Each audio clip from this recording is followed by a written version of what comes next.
Event happened in Umpo, Anambra State, Idemili local government, and the victim's name is Chinasa. So it is said that Chinasa is a nurse, and then 3 months ago, she met this guy named Ifechukwu, and according to some sources, it is said that Ifechukwu is a bricklayer, which he met 3 months ago. But then Chinasa has a small child from her previous relationship. So according to Chinasa's friend, Ifechukwu asked for Chinasa's hand in marriage, and then Chinasa refused the proposal. I don't know why she refused, but it is said that she refused the proposal.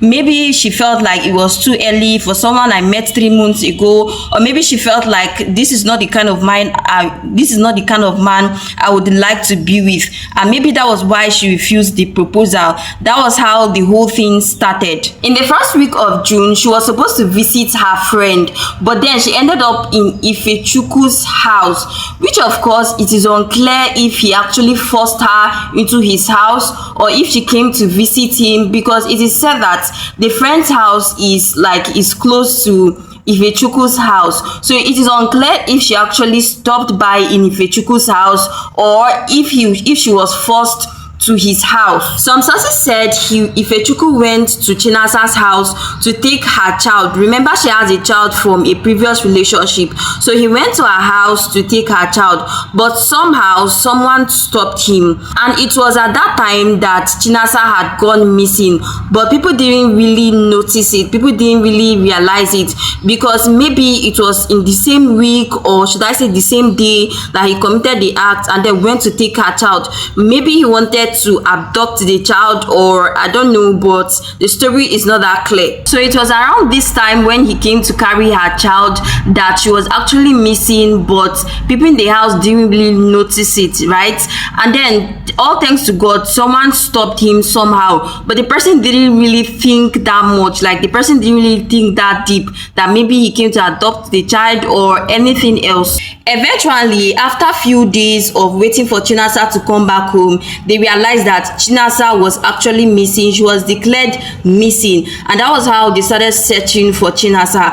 And he also joined in the search because definitely they would have come to ask him of Chinasa's whereabouts. So he had to, play the good man and then join them in looking for Chinasa. Meanwhile, he was the one that actually committed the act, which they were yet to find about, which they were yet to know about. So during the period when the search for Chinasa was ongoing, Mr. Ifechukwu was somehow in possession of Chinasa's phone. So he used her phone to call her mother, who was in the village, and then asked for Chinasa's BVN and her ATM pin. From what he requested for her ATM pin and her BVN, it's obvious that he wanted to take her money. He wanted to take money from her account. And then some sources said that he requested for 3 million, that he called the mother who was in the village and then requested for a ransom of 3 million naira. He claimed to have abducted Chinasa and said that if they don't pay the 3 million within a specific period of time, that she won't see her daughter alive anymore.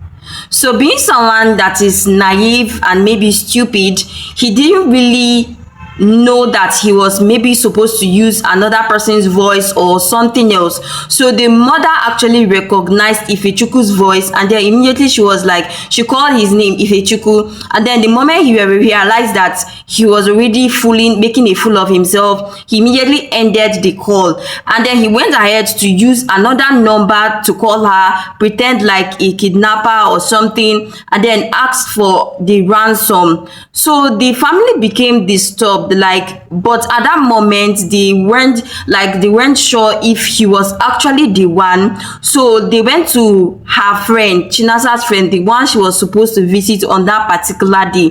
They went to her friend and then told her what had happened. So Chinasa's friend told the family that they should send her the number that called the mother. So when they sent the number, they put it on Truecaller and then saw Ifechukwu's name on it. That was how they realized that Ifechukwu had been behind the fake whatever, like he had been the one pretending and claiming that Chinasa was abducted and wanted a ransom in order to release her.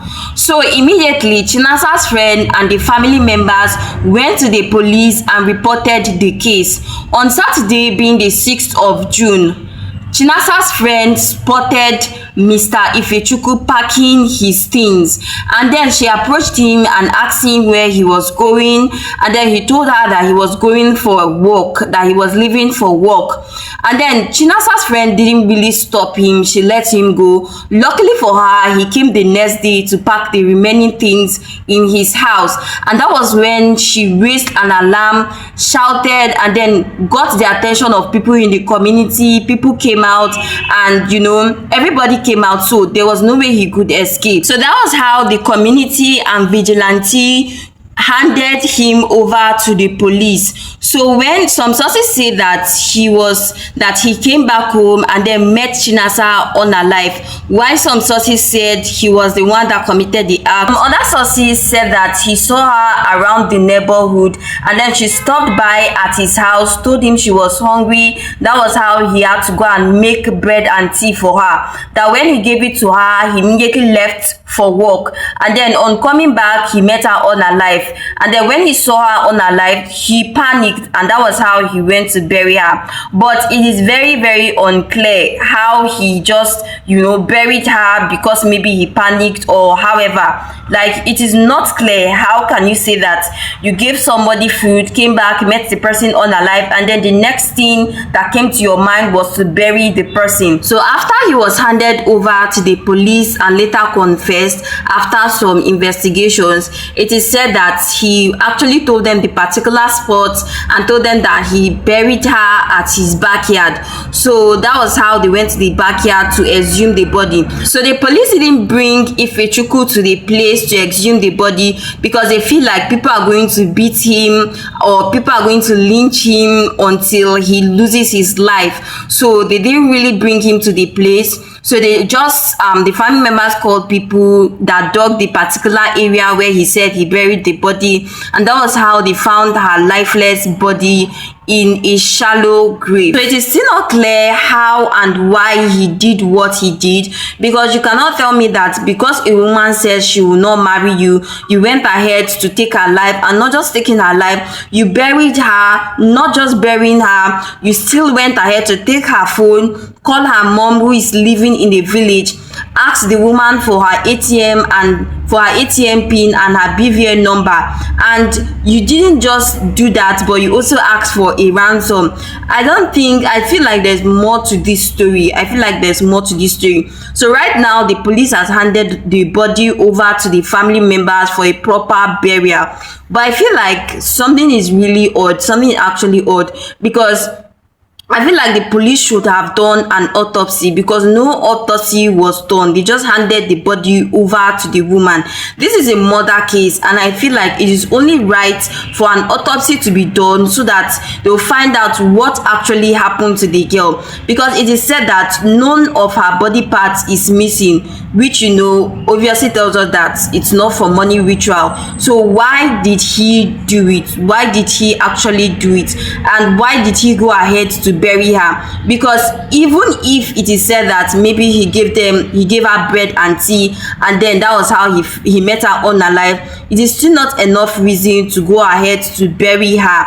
And then after burying her, you still went on to ask for ransom from the family. So it is still not clear why he did it and how he did it, but I feel like an autopsy should have been done to let us know what really happened to the girl. So even though he must have made a proper confession, maybe the police felt like the confession was okay, and that was why they handed the body over to the family without an autopsy. I still feel like there's more to this story, because for a girl you met just 3 months ago and then you did such a thing to her, who knows how many other girls you must have done this to? Because I'm sure before you met Chinasa, you must have met other girls. So who knows if Chinasa is the only person that has fallen victim to such an act? Who knows if there's another girl or maybe another person he has done this particular thing to? because the man has a lot of evil in his mind for him to have not only taken her life but also demanded for ransom. And it is possible that, some sources said that he went to the house to take her child. So it is possible that after taking Chinasa's life, he went to the house to adopt the child so that he could also ask for ransom, because he already knows that if he asks the family for ransom, to pay ransom for Chinasa, and after they finish paying the ransom, they will not get Chinasa alive, because at that time Chinasa was already buried. So maybe he felt like when he take the son and then maybe adopt the son and ask for ransom, maybe when they give him the money, return the child. It is not really clear what this man's motive is, but right now he's in a police custody. So follow me for more, and I'll see you in my next video.